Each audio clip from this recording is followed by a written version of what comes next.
Hello everybody, my name is Paul and I'm happy to welcome you to the second episode of the Expat Files. A while ago, someone asked me, why are you doing a YouTube series about expats living in the Philippines? You are not an expat. I jokingly answered, no, I'm not an expat. But then Walt Disney wasn't a duck. What I mean is, you don't have to be what you report about. Actually, what I'm doing with the Expat Files is pretty much the same as what I've been doing all along during my writing career. I'm not a lawyer, I'm not a scientist, I'm not a politician, and I'm not a vice governor of a national bank. But I did interview all those people and published articles about them. I never sailed a small boat all the way from the Netherlands to the Philippines. I never started a small business and turned it into an international brand. And I never, ever concocted a hostile corporate takeover. But I talked to the people who did and published their stories. What I'm doing with the Expat Files is more or less the same. I draw on the knowledge, expertise and experience of expats from different countries who are now spread out all over the Philippines. Getting the input from hundreds of expats enables me to come up with reports that guarantee far more objectivity than if I would interview just one person. Reports like this one.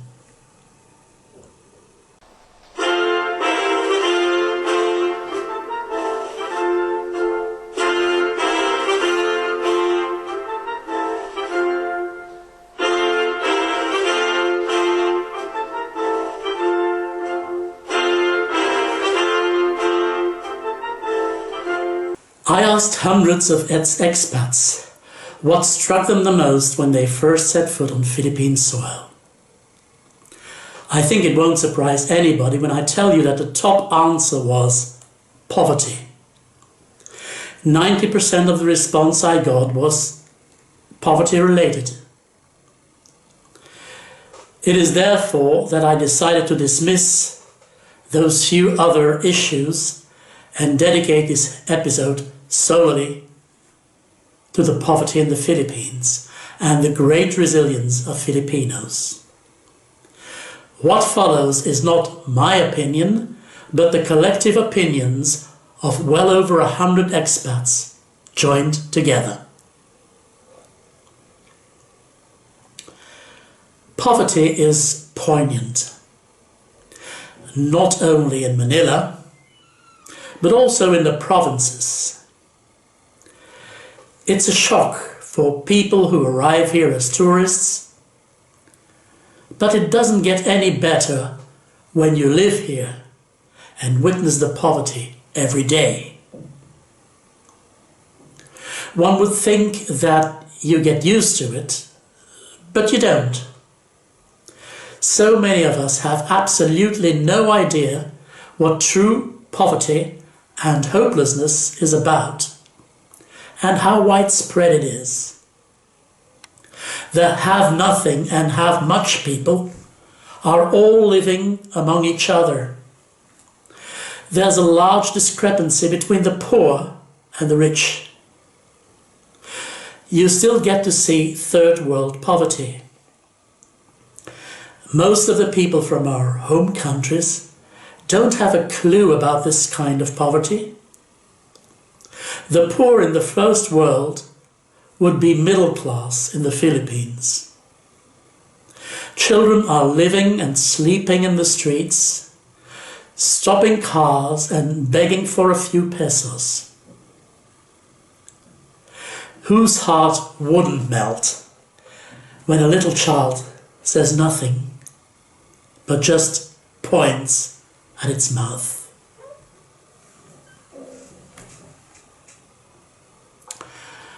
One of the expats said that he cried, thinking of his own children who had a luxurious lifestyle. Many of us still know so little about how people in other parts of the world try to survive. It would do our Western youngsters a lot of good to go and live there for 6 months and walk in the shoes of the local youth. They would certainly return home much more appreciative of the life that they have always taken for granted. This man wasn't the only expat who admitted having tears in his eyes. It also happened to another one as he saw families with children sleeping on the streets in Malate. But, he says, it is what it is, and I doubt it will change on our lifetime. One person said that there are millions of non-poor Filipinos, and that he finds it strange that it's always the poor who get so much coverage. Although he does have a point, indeed, not all Filipinos are poor, it is the ones who really are poor who need our attention. Those are the ones we need to put into the spotlight so they will be noticed by the government and foreign charities. Never mind about the non-poor. They will cope. Another expat saw another reason why everybody notices the poor and nobody notices the rich. The rich really hide themselves from their own people behind gates and walls and tinted glass. How would an ignorant tourist ever see them? But what everybody can see is the poverty. Not only in the slums of Manila, Cebu, or Davao, but also in the provinces, where you will see big families living in small nipa huts that don't have floating water or indoor toilets. They take a bath outside. Some villages have an open sewer, which is responsible for a terrible smell and overflows during the rainy season, causing the excrements to float around everywhere. Garbage is just disposed of everywhere they like. That is real poverty to you and me. To them, that is just everyday living. They wake up in the morning not knowing what they are going to eat. We could never live that way, but to them it is normal. Even the poor in the Western world have no idea what poverty is really like. The only thing that saves the poor in the Philippines is the weather. It is never cold, and somehow they always seem to find food. One of the expats mentioned people living on cemeteries, in ramshackle huts, built on top of the graves. This poverty also results in all foreigners being treated like celebrities. Women of all ages are trying to hook up with us, even when we are in the company of our wife or girlfriend. As foreigners, we stand out in the crowd and get stared at a lot. But that isn't necessarily a bad thing. It is more out of curiosity. Give them a smile and you will surely get a smile back, with a rapid raising of the eyebrows, which basically means, hi. So, what can these people do to get out of poverty? One expat said that there's a lot of money around, but few people have it. People in the Philippines have a very good understanding of working, but retreat at the first obstacle. They have little motivation and very little use of logic. Another one, someone from London, said that the best working people in the hospital where he works are Filipinos. Another expat claimed that most Filipino men are lazy and prefer to let others work for them. They want their sisters or their daughters to go abroad as an OFW. That's an overseas Filipino worker, for those who are not familiar with the country. Or marry a foreigner, so that they can sit on their lazy ass and pretend to be rich, driving cars or motorcycles that they never worked for. Someone else corroborated this opinion by telling a true story about the mother of his ex, working as a vendor at the local market. 1 week into their relationship, she was no longer working there. Her excuse? Why should I work now that we have a foreigner in the family? In their perception, all foreigners are rich. And compared to them, we probably are. Especially because everything over there is so much cheaper than in the West. Our dollars, euros or pounds will take us much further.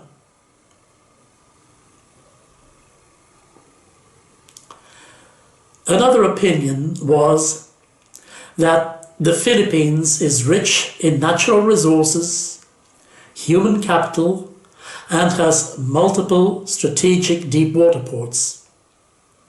But the people are kept poor by corruption, incompetence, and lack of compassion by those who rule them.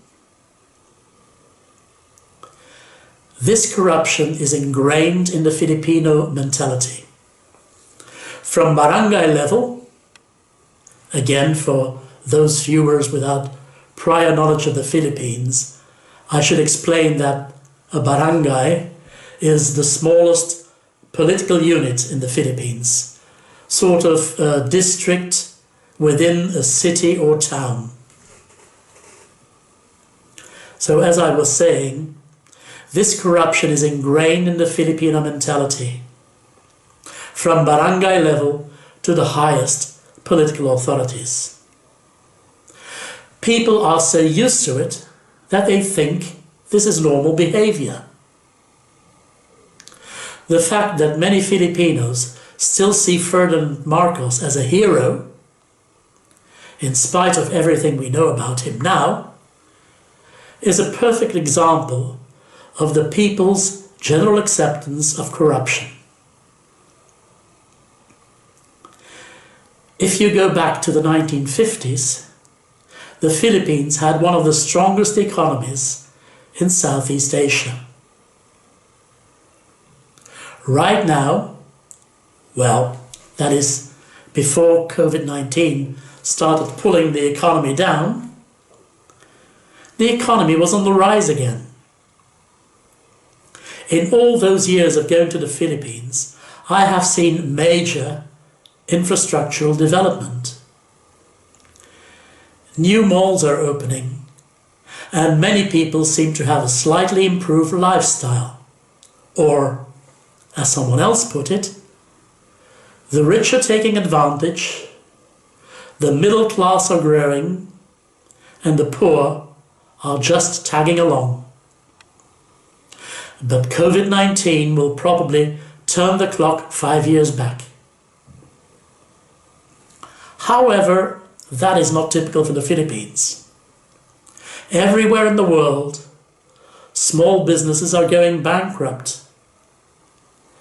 Large corporations are laying off staff, and people are losing their jobs because of this terrible virus.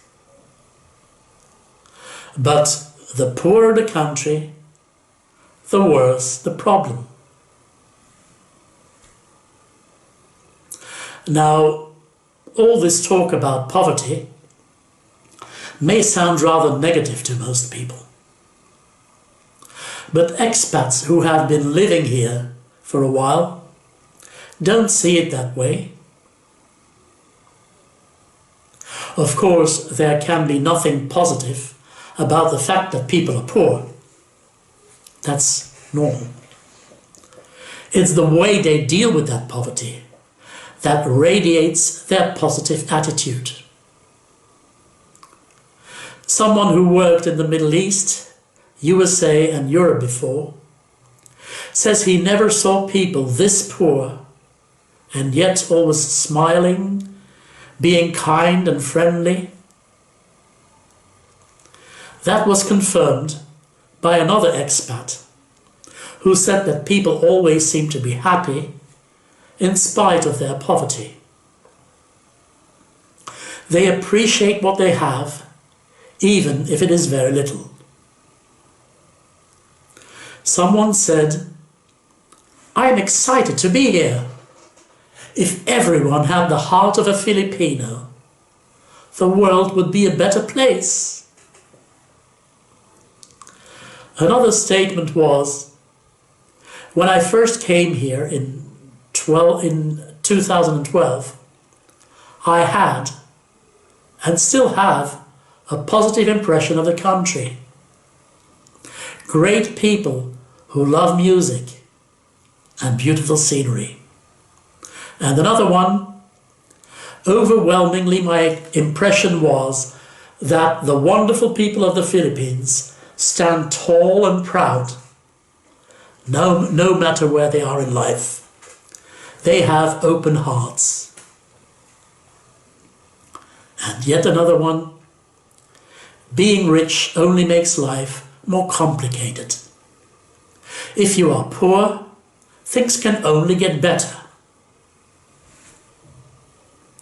Someone said he will challenge anyone to find people more joyful around Christmas time than Filipinos. When you see how people who have not much worldly possessions can be so happy, you will feel sorry for yourself, he said. Someone else confirmed this and said, "It was an eye-opener for me. How can people, including those living in cobbled boxes on the sidewalk, be so happy just because of a season?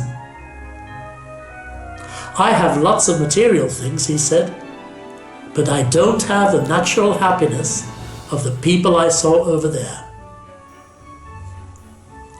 In the Philippines, the Christmas season starts as early as September and ends in February. Some cities or towns really have beautiful Christmas decoration.